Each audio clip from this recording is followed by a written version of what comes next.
Well, our next guest, Sean Penn, began working on a documentary about Ukrainian President Volodymyr Zelensky. The world only knew President Zelensky as the man on the other end of the phone call that got Donald Trump impeached the first time. Sean Penn began traveling to Ukraine long before Vladimir Putin decided to invade the country. As we watched from afar, Sean Penn and his documentary camera crew watched from up close as Volodymyr Zelensky, the former comedian, actor, and now president, became a struggling politician who lost his popularity in office and fell to a low in the polls of only 31% support a few months ago. Sean Penn was there when Vladimir Putin invaded Ukraine and Volodymyr Zelensky's polling support shot up to 90% as President Zelensky, more bravely than we have ever seen before, took on the burden of wartime president. Unlike any other wartime president that we have ever seen, President Zelensky has been in the line of fire every day, refusing to leave the capital city for a safer location when the United States offered President Zelensky safe passage out of Ukraine so he could safely command his troops from a foreign country. President Zelensky delivered the bravest and now most memorable quote from a wartime president when he said, "I need ammunition, not a ride." Watching all of that up close and having gotten to know President Zelensky, Sean Penn now says that he believes Volodymyr Zelensky was, quote, born for this. And joining us now is Sean Penn, two-time Oscar-winning actor, director, and the founder of community-organized relief effort known as CORE, which first went to work after earthquakes in Haiti 12 years ago and more recently ran one of the largest vaccination sites in the world, administering COVID-19 vaccines to 10,000 people a day at Dodger Stadium. CORE is now providing services and supplies to Ukrainian refugees in Poland. Sean, you're just back from Ukraine. I don't want to ask you what time it is in terms of your jet lag and all of that. Let's begin with President Zelensky and what you felt in meeting him, being with him the day before the invasion and the day after the invasion began. There are the privileges in life of seeing your children born and seeing them find happiness. And then there is this sort of macro that's hard to come by. And it was in that macro and personally to that man, one of the great privileges that anybody could ever have. I had met with him for the first time face-to-face. We'd known each other over Zoom in preparation for the documentary. And then COVID made things difficult to travel. And so then we were meeting for the first time in what turned out to be face-to-face and what turned out to be the day before the invasion. And we agreed to meet the next day. And by morning, the invasion was on. And we did meet the next day. And so to meet someone, and it's always, I think, important to say that my takeaway was that part of what makes him so particularly extraordinary is that in that courage, he's the face of so many Ukrainians. And yet, it's not conceivable that he could have known the day before. Would he really be able to rise up? And it's not conceivable, having met him during the invasion, that he was born for anything but to be able to rise up in this extraordinary way. I mean, this is leadership as we aspire to. This is freedom of thought and you know, true leadership that mostly is just so moving. And it's the kind of moving that we need to be able to get this country that's borderline, you know, a kind of populist lap dance of the nation at this point. We've got to get back on track together and realize that, you know, Ukraine, with all its diversity, has a unity we've never seen in modern times with the challenge it has. And if we can't do that, much less supply the military resources they need, because they'll fight the fight. They just need the resources. But if we can't show solidarity and acknowledge the inspiration that is, as a man, as a leader, as a nation, that Ukraine has become, then I don't know where we fall in the legacy of life. There were early comparisons to Winston Churchill because Winston Churchill was so inspiring to the British in the worst days of the war when London was being attacked and the United States was not in the war yet as an ally. And it looked like Britain could easily lose this war. And he said, you know, we will fight on the beaches. We'll fight till the last breath.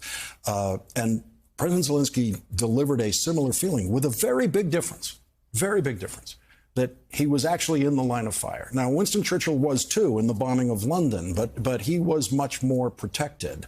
This was someone who we all had reason to believe if he remains there, he's going to be dead. I mean, the first few days of this, first week of this, I woke up every day wondering, is Zelensky still alive? For the first week. Did you get that feeling from him that did he feel on that first day like this could be his last day, or tomorrow could be his last day? When you're moved, as I was, by this kind of courage, and the tenderness of his humanity is present also. I don't have much time to decide if this is my friend. I don't know if I'll see him again. Mm-hmm.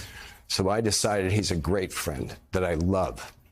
And so then that part of me that wanted to say, I want you to, you maybe not being kid, maybe not, it's finally such an arrogance, because who are we? You know, the echoes of give me liberty or give me death. This man embodies everything that is the American aspiration.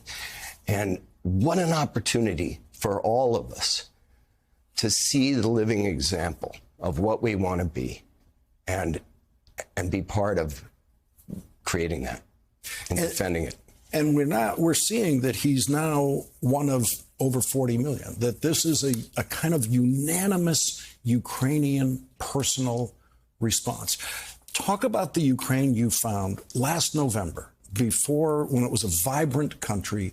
We've met Mariupol in death. Mariupol may turn out to be the most devastated place in Ukraine.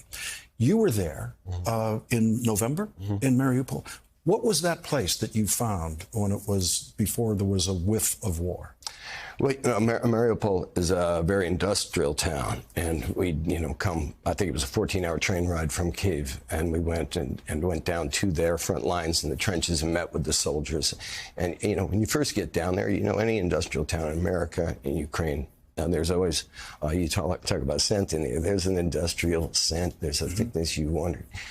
And then you get down on the ground with the people, be that the civilians or the military who were fighting to defend it, and that's your takeaway.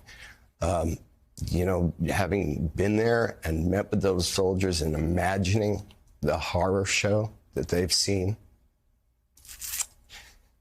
but they're ready to do it again and again, and they will win. There's no question in my mind. And I know that I'm talking live on television, and this can come back in a year, 2 years, 4 years.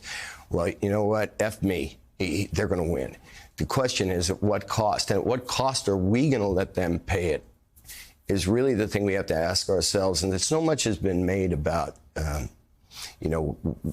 what level NATO should get involved in with it and so on. And there's a lot of debates, but the simplest one is not how are the Ukrainians going to win it, but what happens if Russia does? Because that's going to come to our doorstep very fast in so many ways. And you look at Poland, who to date has taken the enormous weight of the number of refugees. So we have to think in terms of supporting not only those governments nationally, but the municipalities that are supporting those refugees. And the Polish people have opened their doors in ways we have never seen before. But they've got about a 5.2% poverty rate. So, pretty soon people are going to get upset about what they consider these, border crossers getting services that they're not getting. So we got to get in there now. We've got to get in there now. We've got to get more of the UN organizations and NGOs into Ukraine, which is doable in terms of security, and is doable principally because you have so many Ukrainians who will meet you at the border, pick up those trucks and supplies, and they'll get them where they got to go. One of the NGOs in there is your organization, CORE. You've got people in Poland. What are they supplying? What do they need? By the way, let's just say the name of the CORE website so people can go and contribute and help. At CORE Response. CoreResponse.com. Yeah. Okay. I'm a proud contributor to CORE, and I hope everyone helps out tonight. Thank you. Go ahead.